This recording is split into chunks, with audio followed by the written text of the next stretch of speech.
tapped the microphone twice, smiled at the crowd, then pulled his mistress forward and said it, clear, loud, proud. "This is the real lady of this house." His wife didn't stand, didn't speak, just reached into her purse and touched the contract that owned everything he had. The evening started the way most lies do, dressed up and smelling like something expensive. The Grand Meridian Hotel in Atlanta was wearing its best that Friday night. Crystal chandeliers threw light across a ballroom that held 400 people. White linen draped every table. The clink of glasses and the low hum of jazz filled a room that had been rented for the occasion of celebrating one man's rise, and that man's name was Chinua. He had been building toward this night for years. Chinua was 50 years old, broad-shouldered and precise, the kind of man who wore a tailored navy suit like it had been sewn directly onto him. He had a silver watch, a practiced smile, and a way of entering a room that made people look up whether they meant to or not. Tonight was his night. At least, that's what he believed. His wife, Muna, sat at table 12, not table 2 where his mother sat, not table 1 where his business partners had been placed close enough to catch his eye across the room. Table 12, near the back, near the exit, close enough to say she was there, far enough to say she didn't matter. She was 41 years old, and she wore a simple black dress the way a woman wears armor, with intention and without apology. Her natural hair was pinned up. Her only jewelry was a thin gold bracelet on her left wrist, worn smooth from years of being touched in quiet moments. The narrator paused on her face for a moment. She wasn't anxious. She wasn't searching the room.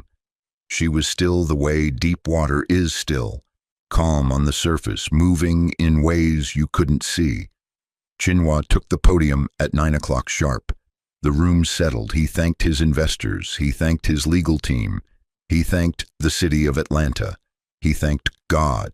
He thanked his barber. He thanked everyone whose name he could place with a benefit attached to it. He did not say Muna's name. Not once. Not even as an afterthought. Then he tapped the microphone twice. The feedback cut through the room, a small, sharp sound that pulled everyone's attention to the front. Chinua smiled at the crowd the way a man smiles when he knows he's about to do something he's been planning for a long time. He reached beside him, and he pulled forward a woman in a gold dress. Her name was Renee. She was 34 years old with sharp features and expensive hair, and a way of holding Chinua's arm that was less about affection and more about ownership. She stood at that microphone like she had rehearsed this exact moment. And she had. Chinua leaned into the mic and let the words come out slow like he'd been saving them. "I want everyone tonight to meet the real lady of this house, the woman who has been by my side through all of this, the woman who deserves to be standing here." The room erupted. Applause. Camera flashes from the back. People rising from their chairs. At table 2, Chinua's mother, Gloria, 68 years old, heavy pearls, eyes that missed nothing, clapped the loudest. She turned her head slowly and looked directly at table 12, found Muna's face across the room, held it, then looked away like she was looking at a piece of furniture she had long ago decided to replace. Chinua's brother Terence leaned over to his wife at table 3 and said something low. They both laughed. His sister Brenda had her phone out, recording Renee at the podium, posting it somewhere for people who weren't even in the room to see. Not one of them looked at table 12 with anything that resembled concern. Renee stepped to the microphone. She thanked Chinua. She thanked Gloria, who waved from her seat. She thanked Terence and Brenda by name. And then, with a practiced smile that she pointed like a weapon toward the back of the room, she said, "And to anyone here tonight who thought this moment would never come, it came." She didn't say Muna's name. She didn't have to. Several guests turned toward table 12. Some were confused. Some were embarrassed for the woman sitting there. Some were smirking. Muna did not stand up, did not flinch, did not allow her face to shift into anything that would give them the satisfaction of a reaction. She reached into her purse slowly with the calm of someone who had already decided how this story ended. Her fingers found a folded document, thick paper, cream-colored, the kind of paper that lawyers use when the weight of what's written inside requires something that feels permanent. She touched it once, then folded her hands back on the table. Some women fall apart in moments like this. They let the tears come and the mascara run and the voice crack in the middle of a sentence they never meant to say out loud. Muna had learned a long time ago that the quietest woman in the room is usually the most dangerous one. She had learned that lesson from someone she loved, and tonight she was about to prove it. To understand Muna, you had to go back 20 years, back to a small town outside Birmingham, Alabama, where the roads turned red with clay dust in the summer, and the screen doors never quite closed all the way. Back to a modest house with a wide front porch and a kitchen that always smelled like something good was either just finished or about to begin.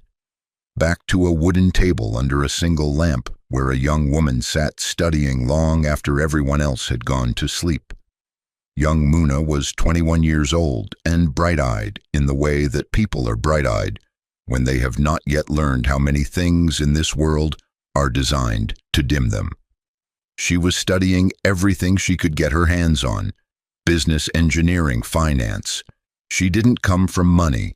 She came from something better than money. She came from a woman named Estelle. Estelle was Muna's grandmother.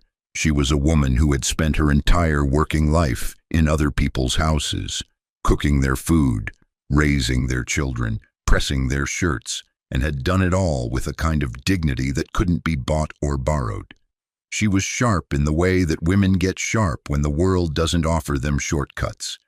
She spoke like someone who had read every book ever written, even though the world had tried hard to keep those books out of her hands. One night, Estelle sat down beside young Muna at that kitchen table and slid a thin envelope across the wood. It wasn't thick. The money inside wasn't life-changing on its own.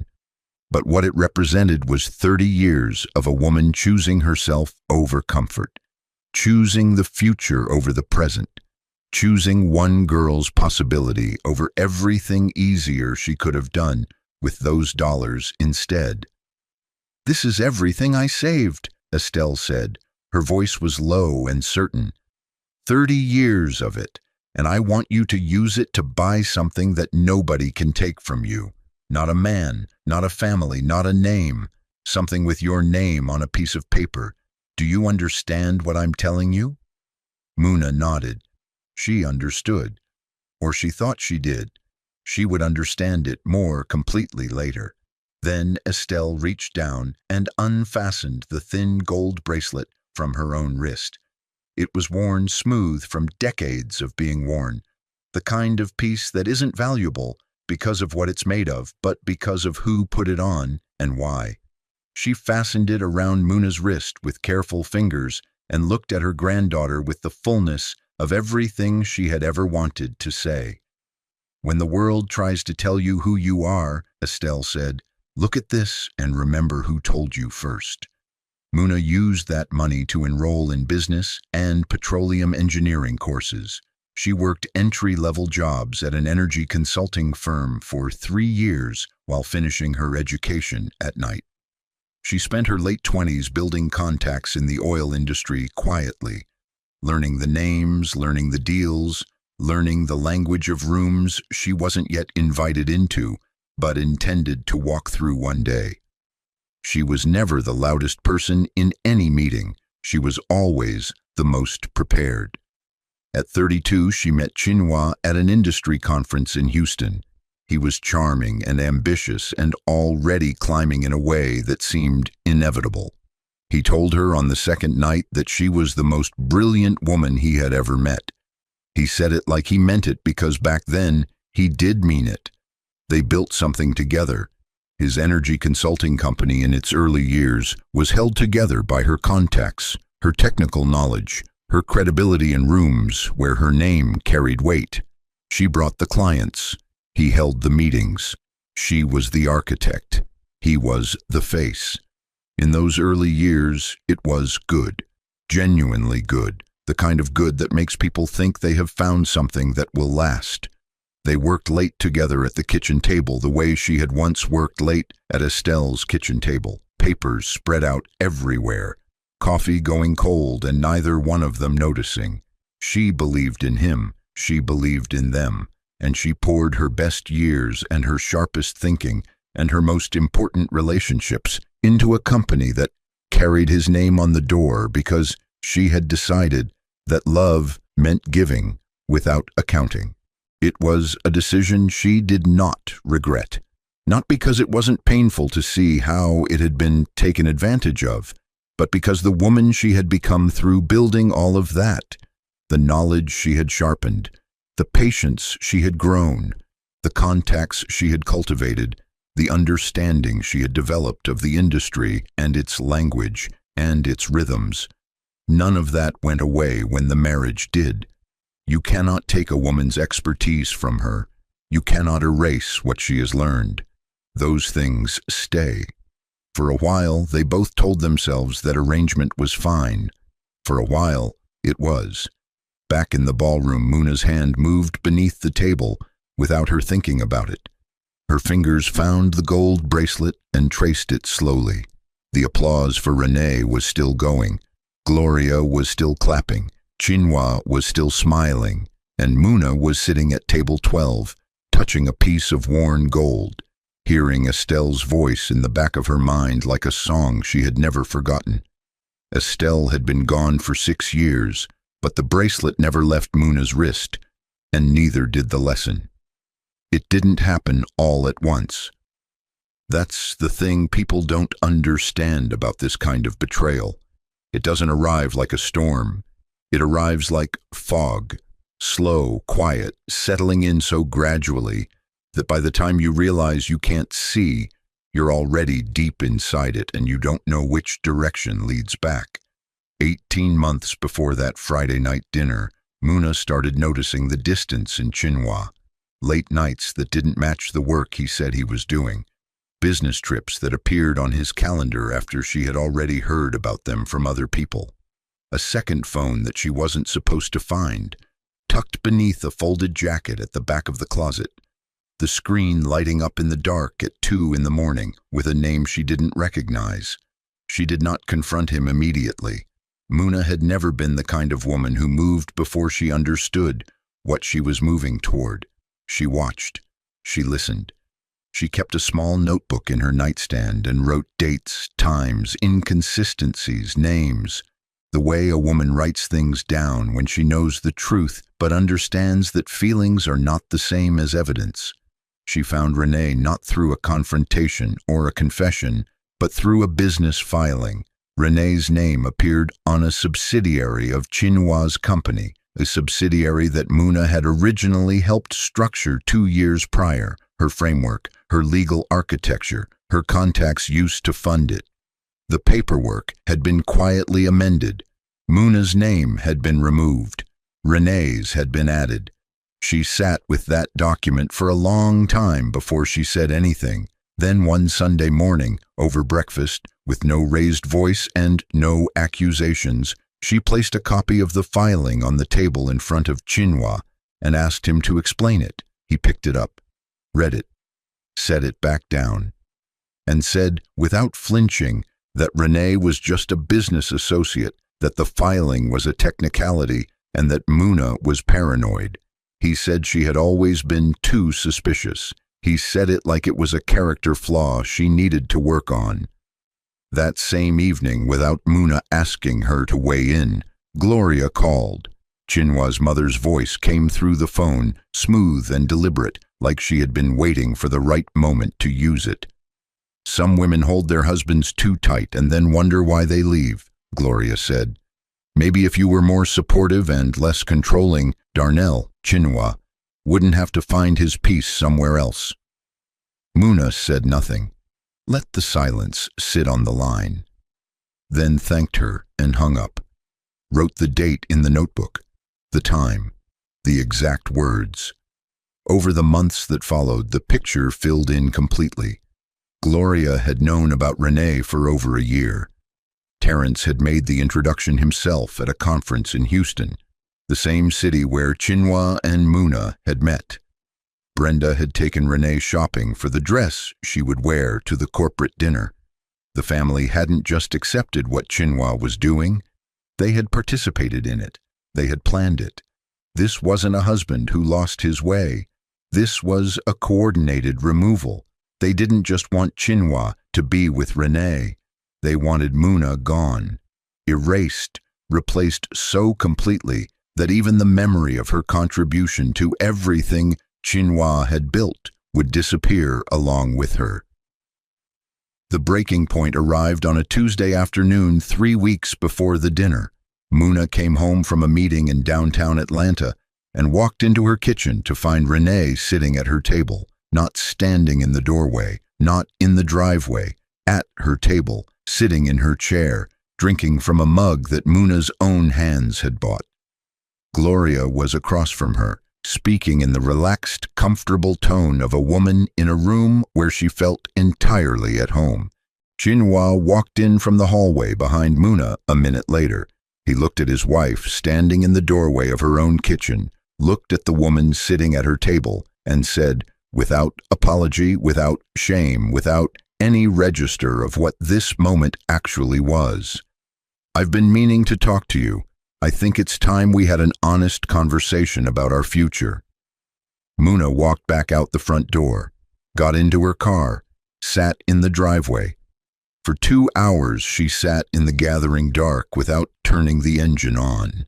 She didn't cry until the 3rd hour, and she cried the way strong women cry, alone, completely without witnesses, and with the understanding that by morning she would have to be finished with it. Grief has a way of being more brutal when you've been carrying it quietly for a long time. When it finally comes, it comes for everything at once.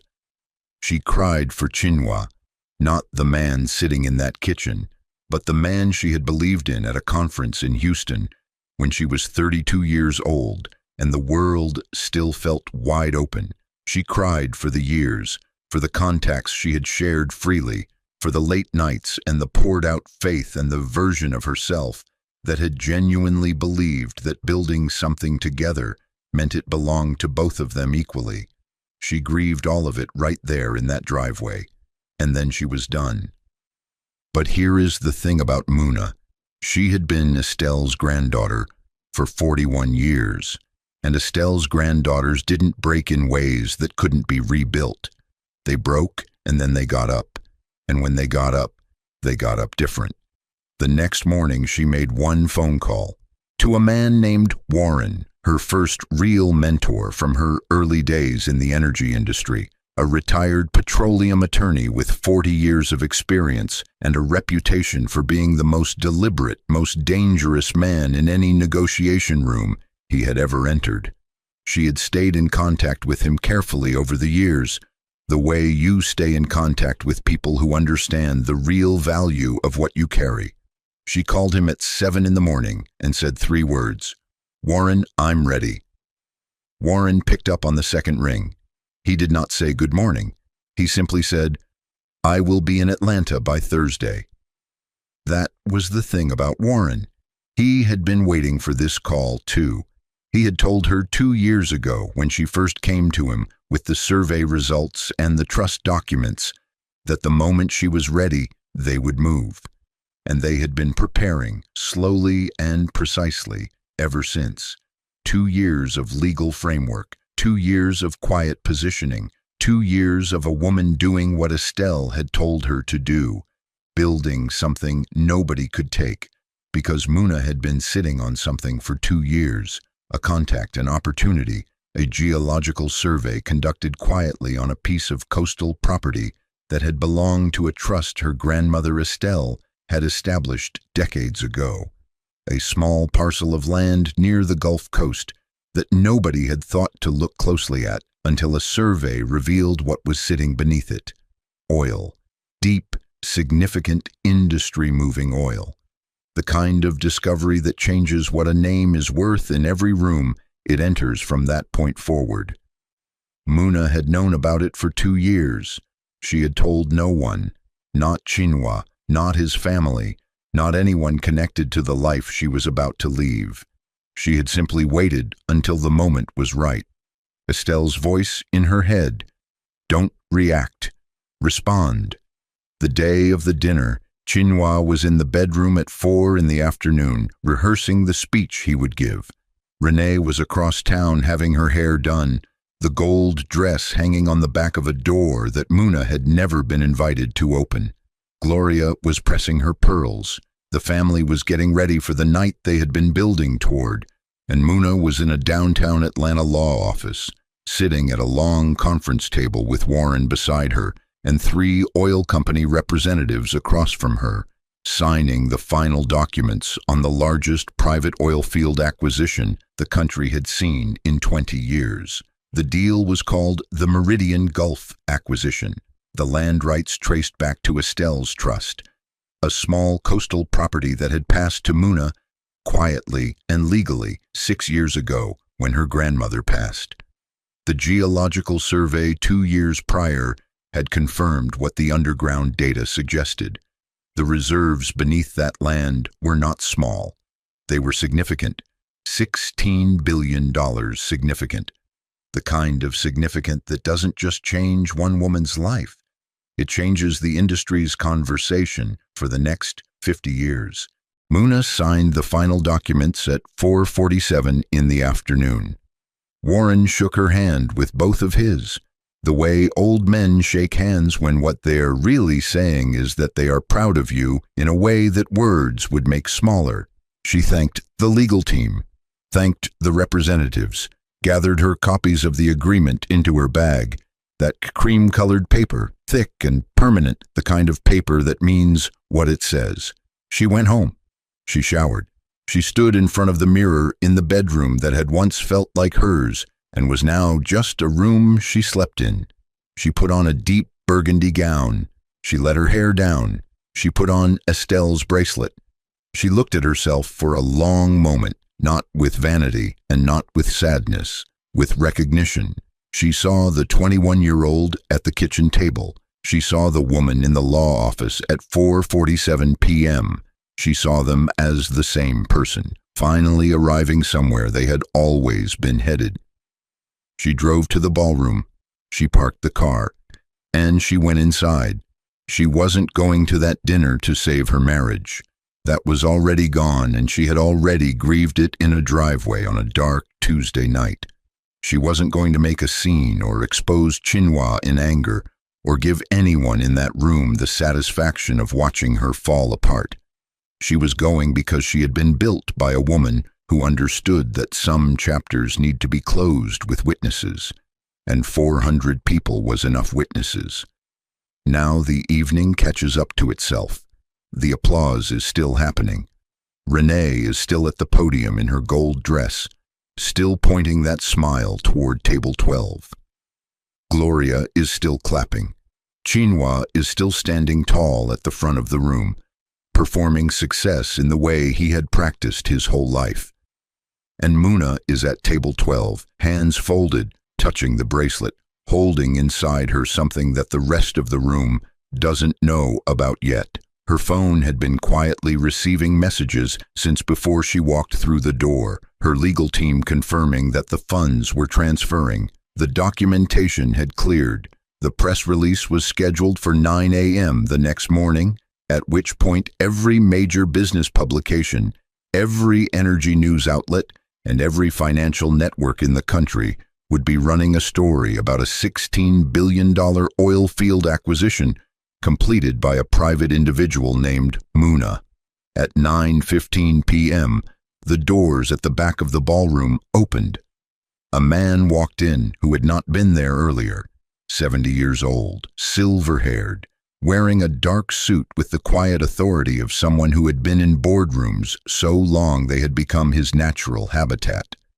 His name was Clifton, He was one of the most respected oil industry investors in the American Southeast, and he had attended more industry dinners in his life than he could count. He was late tonight because he had been on a call that ran long, a call about a deal that had just closed, a deal he had been partnered on, a deal whose lead name he now saw sitting alone at a table near the back of this room. Clifton walked into that ballroom and his eyes found Muna at table 12 within 30 seconds. He did not stop at the main table, did not pause to shake Chinois's hand, did not acknowledge the podium or the applause or the woman in the gold dress. He walked directly through the room with the unhurried certainty of a man who knew exactly where he was going, and he stopped at table 12. He extended his hand and spoke loudly enough for the 3 surrounding tables to hear every word. "Ms. Muna, congratulations. What you accomplished today is the single most significant private oil acquisition this country has seen in 20 years. You have our full respect and our full partnership going forward." He pulled out the chair beside her and sat down, not asking permission, not hesitating, like a man sitting beside someone important, because that is exactly what he was doing. The tables nearby went quiet first, then the quiet spread. Heads turned. Conversations dropped off one by one until the whole room was trying to understand what it had just heard. Chinois looked up from the main table. His smile was still on his face, but it was no longer connected to anything. It was just sitting there, unattached, like something left behind after everything else had already moved on. Clifton leaned close to Muna and said, "We'll need you at the head table for the formal announcement portion. The photographers will want you front and center." He said it the way things get said when they are not a question. Muna stood. She rose slowly, smoothed the front of her burgundy gown, and touched the bracelet one time. One quiet, private moment that belonged only to her and Estelle. She did not look at Chinois, did not look at Renee, did not look at Gloria. She turned and walked toward the front of the room beside Clifton, and the crowd parted for her the way crowds part when they are suddenly uncertain about who the most important person in the room actually is. Clifton took the microphone. He was a man who did not need to perform authority. He simply had it. "Ladies and gentlemen, I apologize for the interruption to this evening's program, but we have the privilege tonight of being in the presence of someone who, as of this afternoon at 4:47 p.m., became the controlling private owner of the Meridian Gulf oil field, a $16 billion acquisition that will reshape the energy landscape of this country for the next 50 years. Her name is Muna, and she has been in this room all evening." He gestured to her, then stepped back. The room sat with it for a moment. Then the applause came, confused at first, then building, then erupting in waves as 400 people recalculated everything they had witnessed in the past 2 hours and arrived, one by one, at the same understanding. Renee's hand slipped from Chinois's arm, slowly, like water running off something it could no longer hold on to. Gloria's clapping stopped mid-motion. Her hands stayed together, but the sound stopped coming. Terence leaned forward in his chair, his expression shifting from something comfortable to something that had no name. Brenda's phone was still recording, but her face had gone uncertain, no longer sure whether she wanted the footage she was gathering. And Chinois stood at the front of the room, with the color leaving his face the way sunlight leaves a room in the late afternoon, gradually and then all at once. His eyes found Muna across the ballroom, really found her, saw her the way you see someone when all the noise you've been making finally stops and the silence shows you what was standing there the whole time. He opened his mouth. Nothing came. Muna took the microphone from Clifton. She held it lightly, looked out at the room with the calm of a woman who had already buried her grief in a driveway and risen from it and driven across town to close a $16 billion deal and still made it to dinner on time.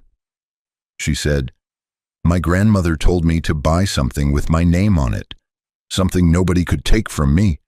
I took my time, but I got it done." She set the microphone down on the podium. She turned, and she looked at Chinua directly. One time, one moment, one look that carried everything she had decided not to say. Not rage, not satisfaction, not grief, just the quiet, permanent finality of a woman who has already moved on and is only here to close the door. Then she turned away and walked back through the ballroom toward the exit, and nobody said a word. There is a particular kind of silence that happens in a room when 400 people simultaneously realize they have been wrong about something. It is not the silence of an empty room. It is heavier than that. It is the silence of people who had opinions and voices 2 minutes ago and now have neither. The ballroom held that silence the way a held breath is held, tightly, uncomfortably, with the knowledge that it will have to be released at some point, and that the release is going to cost something. The photographers at the back of the room, who had been pointed at Renee all evening, slowly turned their lenses toward the woman in the burgundy gown walking beside Clifton. Someone in the media section was already typing. Someone else was already making a call. The story that would run in the morning had already changed completely, and every journalist in that room understood it before the applause had even fully died down. The press release dropped at 9 a.m. the next morning, exactly as scheduled. By noon, it was everywhere. Every major business publication, every energy network. The name Muna attached to $16 billion and a Gulf oil field and a deal that the industry had been watching build quietly for months, waiting to see whose name would be at the top when it finally closed. What surfaced alongside it, through work that Warren had been doing quietly for months, the same months Muna had been preparing, was a forensic audit of Chinua's company, irregularities that had been documented carefully, client relationships built on contacts that belonged to Muna, used without proper partnership agreements, business development work attributed to Chinua that had originated with his wife. A civil case was filed within 2 weeks of the deal going public. Warren didn't file it loudly. He filed it precisely, the way a man files things when he has been building toward them for a long time. 3 of Chinua's largest clients, men he had toasted at that dinner, men who had shaken his hand and told him he was going places, reached out the following week requesting meetings. Not with Chinua, with Muna. They had seen the press release. They had seen Clifton standing beside her. They had done the math that men in their position do quickly and without sentimentality, and they had arrived at the same calculation. They had been in business with the wrong partner the whole time. Within 60 days, Chinua's company lost both of its anchor contracts. The investors who had applauded him on Friday night stopped returning calls by Monday afternoon. The company that had been built on Muna's framework, her contacts, her credibility, began to lean the moment she stepped out from beneath it. He had built a house on her foundation and told everyone he was the architect. When she left, the whole thing leaned, and then it fell. Chinua did not handle the collapse with grace. That was the thing about men who had built their confidence on a false foundation. When it went ugly. He called his lawyers that same weekend. The press release dropped and tried to assert a financial claim on the Meridian deal through the marriage. Warren had anticipated this move. The legal framework he had been building around Muna's interests for the preceding 2 years was constructed specifically to withstand exactly this kind of challenge. The claim went nowhere. It did not even make it to a hearing before it was dismissed without ceremony. Renee was gone before the month was out. She had been drawn to what Chinua appeared to be, his access, his position, the image of a powerful man in a room full of other powerful men. Within 3 weeks of the deal going public, she stopped answering calls. The apartment Chinua had been maintaining for her went silent. She was seen 6 weeks later at an industry event across town, laughing easily on the arm of a different executive, wearing a different dress, performing the same performance for a new audience. She had never loved Chinua. She had loved what she thought he was, and what she thought he was had turned out to belong to someone else entirely. Gloria called 4 times. The first 3 times, Muna let it go to voicemail. On the 4th call, she answered. She held the phone and let Gloria speak. Let her apologize, explain, justify, revise, soften. Let her use the voice she used when she needed something, the warm version, the version that said things like, "You're still family and I always cared about you." Muna listened to all of it without interrupting. When Gloria was finished, Muna spoke into the phone quietly, with no heat and no meanness. "Gloria, you sat at the front table the night your son erased me from a room I built.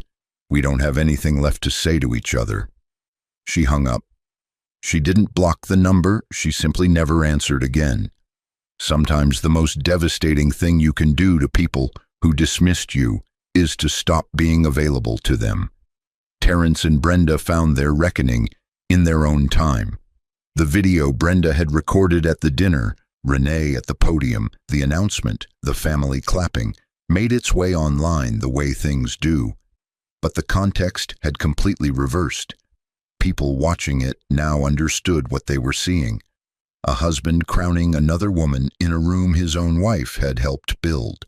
The family's participation in it became public record without anyone having to file a complaint or make a statement. The internet is its own kind of courtroom. A business partnership Terrence had been building with one of Chinua's former clients, a deal he had been working on for months, was transferred instead to Muna's new venture. Nobody told him why. The math was self-evident. Karma doesn't always come with noise and announcement. Sometimes it just quietly reroutes everything that was meant to flow one way and sends it instead toward the person it was always supposed to reach.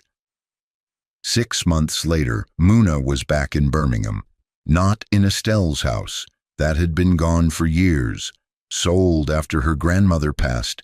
Standing now as someone else's memory in someone else's story. But Muna had bought a piece of land nearby. Red clay earth, 2 acres facing east, with the kind of morning light that makes you feel like you're being offered something before the day has had time to take anything. She had a small house being built on it. The foundation was poured. The framing was going up. The workers arrived before 7 each morning, and the sound of hammers filled the air, the way sound fills air when something real is being built. She sat on the porch frame on a Saturday morning. Not yet a porch, just wooden beams and promise and open sky, with a cup of coffee in both hands and no phone, no meeting, no one waiting on her signature, just the sound of birds and construction and the particular silence that comes after you have put down something heavy that you carried for a long time. She turned and walked toward the front of the room beside Clifton, and the crowd parted for her the way crowds part when they are suddenly uncertain about who the most important person in the room actually is. Clifton took the microphone. He was a man who did not need to perform authority. He simply had it. "Ladies and gentlemen, I apologize for the interruption to this evening's program, but we have the privilege tonight of being in the presence of someone who, as of this afternoon at 4:47 p.m., became the controlling private owner of the Meridian Gulf oil field, a $16 billion acquisition that will reshape the energy landscape of this country for the next 50 years. Her name is Muna, and she has been in this room all evening." He gestured to her, then stepped back. The room sat with it for a moment. Then the applause came, confused at first, then building, then erupting in waves as 400 people recalculated everything they had witnessed in the past 2 hours and arrived, one by one, at the same understanding. Renee's hand slipped from Chinua's arm, slowly. like water running off something it could no longer hold on to. Gloria's clapping stopped mid-motion. Her hands stayed together, but the sound stopped coming. Terence leaned forward in his chair, his expression shifting from something comfortable to something that had no name. Brenda's phone was still recording, but her face had gone uncertain, no longer sure whether she wanted the footage she was gathering. And Chinois stood at the front of the room, with the color leaving his face the way sunlight leaves a room in the late afternoon, gradually and then all at once. His eyes found Muna across the ballroom, really found her, saw her the way you see someone when all the noise you've been making finally stops and the silence shows you what was standing there the whole time. He opened his mouth. Nothing came. Muna took the microphone from Clifton. She held it lightly, looked out at the room with the calm of a woman who had already buried her grief in a driveway and risen from it and driven across town to close a $16 billion deal and still made it to dinner on time. She said, "My grandmother told me to buy something with my name on it, something nobody could take from me. I took my time, but I got it done." She set the microphone down on the podium. She turned, and she looked at Chinois directly. One time, one moment, one look that carried everything she had decided not to say. Not rage, not satisfaction, not grief, just the quiet, permanent finality of a woman who has already moved on and is only here to close the door. Then she turned away and walked back through the ballroom toward the exit, and nobody said a word. There is a particular kind of silence that happens in a room when 400 people simultaneously realize they have been wrong about something. It is not the silence of an empty room. It is heavier than that. It is the silence of people who had opinions and voices 2 minutes ago and now have neither. The ballroom held that silence the way a held breath is held, tightly, uncomfortably, with the knowledge that it will have to be released at some point, and that the release is going to cost something. The photographers at the back of the room, who had been pointed at Renee all evening, slowly turned their lenses toward the woman in the burgundy gown walking beside Clifton. Someone in the media section was already typing. Someone else was already making a call. The story that would run in the morning had already changed completely, and every journalist in that room understood it before the applause had even fully died down. The press release dropped at 9 a.m. the next morning, exactly as scheduled. By noon, it was everywhere. Every major business publication, every energy network. The name Muna attached to $16 billion and a Gulf oil field and a deal that the industry had been watching build quietly for months, waiting to see whose name would be at the top when it finally closed. What surfaced alongside it, through work that Warren had been doing quietly for months, the same months Muna had been preparing, was a forensic audit of Chinois' company, irregularities that had been documented carefully, client relationships built on contacts that belonged to Muna, used without proper partnership agreements, business development work attributed to Chinois that had originated with his wife. A civil case was filed within 2 weeks of the deal going public. Warren didn't file it loudly. He filed it precisely, the way a man files things when he has been building toward them for a long time. 3 of Chinois' largest clients, men he had toasted at that dinner, men who had shaken his hand and told him he was going places, reached out the following week requesting meetings.